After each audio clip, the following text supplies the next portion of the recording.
আসসালামু আলাইকুম গাইস, সবাই কেমন আছেন? আশা করি ভালো আছেন। আজকে 20 তারিখ জানুয়ারি মাসের। আজকে আমাদের কাজ হয়েছে ওই যে আমাদের দত্তরহাট আছে, দত্তরহাট থেকে একটু ভিতরে, এখানে আজকে কাজ আমাদের।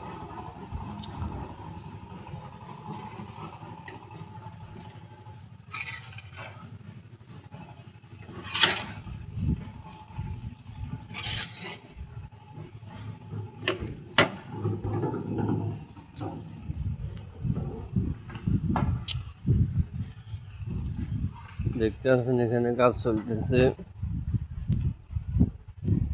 এই যে মিস্ত্রিরা কাম করতেছে।